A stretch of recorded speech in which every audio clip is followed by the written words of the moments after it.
Today I'm going to show you more about the landscape sheet. Landscape sheet is another sheet in the abstract sifter. Often I will start out by showing you what's on the main sheet, but today I'm going to concentrate on the landscape sheet and show you some examples. Here I have pasted some diseases, some diseased entity names here to these rows in column C. And then over here I have some simple queries, drug therapy and prevention on row 3. This is blank, and that's good because that will just give us the results for whatever's in column C. So again, the mechanics of this sheet, each one of these numbers here, these cells, represents the number of articles that are returned when a query composed of whatever is in column C is appended to whatever is in row 3. So if you double click, you can see the query itself. Here, encephalitis, tick-borne, and drug therapy make up the query, and the results. The number here, 305, is the number of results that would come back from PubMed. So to build this, you come up with your entities to put in column C, and your queries to go in row 3. And I just copied and pasted these diseases, but I can change them, or I can add to them here. Just make that hemorrhagic fever and see how many that is.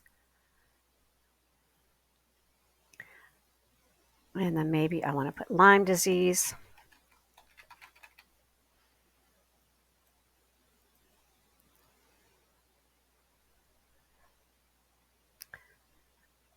And then I can colorize by column or by row, but I think column's a little bit better here. And you get a nice overview of the literature.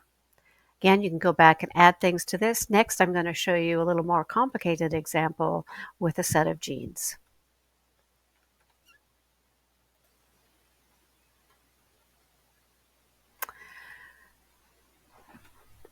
This next example here is a bunch of genes along down column C. And over on row 3, I have some diseases, and then I have microglia, and then I have developmental neurotox query, which is very complex. Well, not very complex, pretty complex. So this is an example then of something that you can do looking at gene entities here. Again, I got this list from somewhere of genes, and I've been enhancing it. So I've added some synonyms here, and I can do some more. So I happen to know that SIR2N1 is CERT1, and I can see too of adding that gene symbol to the query actually increases the article counts. So I play around with the names here in the queries until I think I've got a good corpus for my next step in my research. Again, each one of these cells here represents the results from a query built from whatever is in column C with whatever is on row 3. And if you want to see the actual results, you just double click and then click on submit, and it will take the results and put them on the main sheet. In my example so far, I've never used the preferred name, but you can put anything you want to in the preferred name. So let's say I want to put all my gene names as a preferred name.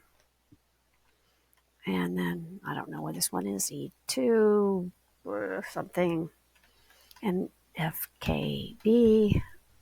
And I should probably capitalize some of these. I don't know what that one is.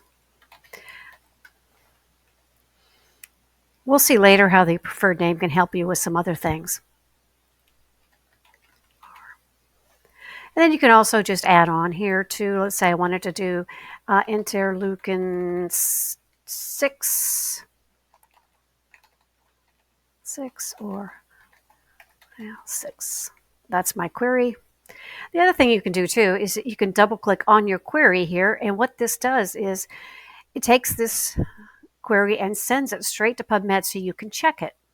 So this query by itself doesn't seem to have any errors. You can look here under advanced and look at how PubMed is parsing your query. And if there are any errors, then you can go back and fix them.